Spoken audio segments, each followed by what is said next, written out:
Welcome back to our channel. ఎలా ఉన్నారు? బాగున్నారా? నేనైతే ఈరోజు మీకు నాకు మనందరికీ ఇష్టమైన ఆంధ్ర చేపల పులుసు ఎలా చేసుకోవాలో మా ఆంధ్ర స్టైల్లో మేము ఎలా చేసుకుంటాము అనేది నేను ఈ వీడియోలో అయితే క్లియర్గా చెప్పేస్తాను. ఓకేనా? ఇంకా చూసేయండి, ఆలస్యం ఎందుకు. ఇవి మీరు చూసారో లేదో నాకైతే తెలియదు. వీటిని కొరమీను చేపలు అంటారు.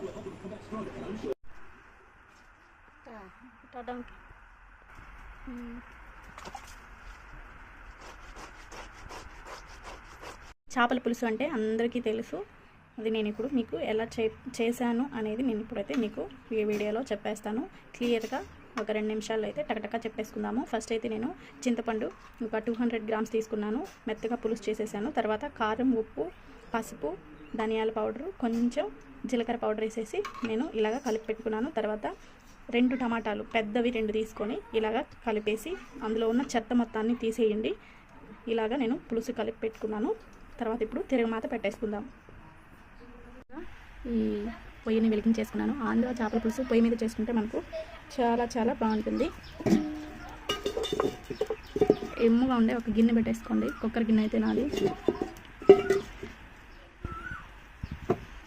మా ఆంధ్ర స్టైలు ఎలా ఉంటుందో చూడండి. అందరికీ తినాలని చాలా ఆశగా అయితే ఉంటారు. చేపల పులుసు ఆంధ్రాలో ఫేమస్ చేపల పులుసు కదా, అందుకే నేను మీకు చేపల పులుసు ఎట్లా అయినా ఈరోజు చేసి చూపించాలని వీడియో అయితే చేసేస్తున్నాను. ఫస్ట్ అయితే కొద్దిగా ఆయిల్ వేసేసుకోండి.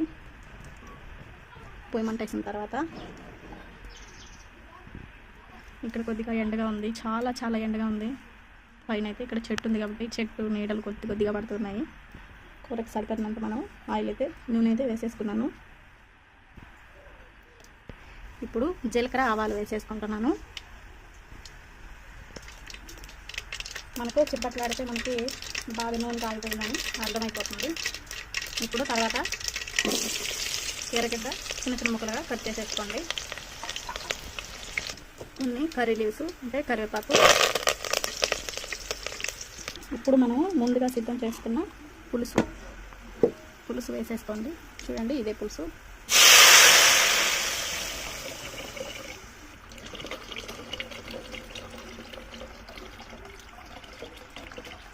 రేపు మూత పెట్టేసుకుందాము. ఒక 5 నిమిషాల తర్వాత చూస్తే మనకు ఇలాగా తెల్లుతూ ఉంటుంది పులుసు. ఇలాగా కడిగి పెట్టేసుకోవాలి ముందుగానే. నీట్గా ఫ్రెష్గా అయితే వచ్చేసాయి కదా.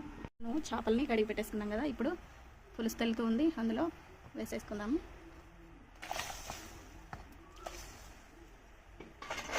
చూడడానికి ముక్కలు చాలా ఫ్రెష్గా ఉన్నాయి కదా. చాలా ఈజీ అండి. నెల్లూరు చేపల పులుసు అంటే ఫేమస్ నెల్లూరులో. ఇట్లా పులుసు కొత్త తెలుతూ ఉంది కదా. ఇప్పుడు కొన్ని మామిడికాయ ముక్కలు అయితే వేసేసుకుందామా. మామిడి ముట్ట కూడా వేసేసాను. మామిడి ముక్కలు వేసుకుంటే చేపల పులుసుకి చాలా రుచిగా ఉంటుంది, చాలా కమ్మగా ఉంటుంది. ఏం చేపలో చెప్పాను కదా, కొరమీను పులుసు అండి. ఇది చాలా చాలా బాగుంటుంది, చాలా టేస్టీగా ఉంటుంది. ఇది పాతకాలంలో చేసేవాళ్ళు. ఇప్పుడు ఈ కాలంలో కూడా ఇంకా కొన్ని కొత్తగా చేస్తున్నారు. అవి కూడా నేను నెక్స్ట్ వీడియోస్లలో అప్లోడ్ చేస్తాను. తప్పకుండా అయితే చూడండి. కొద్దిసేపు మూత పెట్టేసుకొని ఉడికించేసుకోండి. మూత తీసేసుకొని చూద్దాము. అబ్బా, చాలా బాగా కొత్తలాడుతూ ఉడుకుతుంది కదా. Wow, super. ఇక్కడ రెడీగా ఒకరు చూడండి, పులుసు టేస్ట్ వస్తూ ఉంది. ఎలా ఉందో సార్ చెప్పు. చూడు, అలా ఊదుకోవాలి, చేతిలో అలా వేసుకోవాలి, ఆకేయాలి. సూపర్. మీకు నచ్చితే లైక్ చేయండి, షేర్ చేయండి, ఈ పక్కన బెల్ కొట్టండి. ఆహా, ఇంకా ఏం చేయాలా అది కూడా చెప్పు. వంట చేస్తుంది. లాస్ట్గా ఈ పౌడర్ వేసుకోవాలి. ఈ పౌడర్ ఏంటి అంటే ధనియాలు, కొద్దిగా మిరియాలు, జీలకర్ర, మెంతులు, ఆవాలు వేసుకొని తెల్లగడ్డ అంటే వెల్లుల్లిపాయ వేసుకొని ఇలాగ మెత్తగా రోట్లో దంచేసుకోండి, లేకపోతే గ్రైండ్లో వేసేసుకోండి.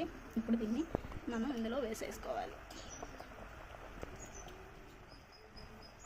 పొయ్యి మీద ఇలా చేపల కూర చేసుకొని సంగటి చేసుకొని తింటే ఉంటుంది చూడండి. చాలా చాలా బాగుంటుంది చేపల కూర సంగటి. నేను తర్వాత నెక్స్ట్ వీడియోలో మీకు సంగటి చేస్తాను. ఎలా ఉంటుందో మీరే చూడండి. అయితే చూద్దాము. చిక్కగా వచ్చేసింది, చిక్కబడిపోయింది. స్మెల్ అయితే చాలా చాలా బాగుంది. చూడండి, చిక్కగా అయిపోయింది, చాలా బాగా వచ్చేసింది. చేపల పులుసు ఇంతే అండి. ఆంధ్ర చేపల పులుసు చాలా బాగుంటుంది. మీరు ఇలానే ట్రై చేసి చూడండి, చాలా బాగా వస్తుంది. ఓకేనా, చాలా బాగా వచ్చింది కదా. నేను చేసింది అయితే చాలా బాగా వచ్చింది. చూడండి, చేప ముక్క విరిగిపోకుండా చాలా బాగుంది కదా. అట్లానే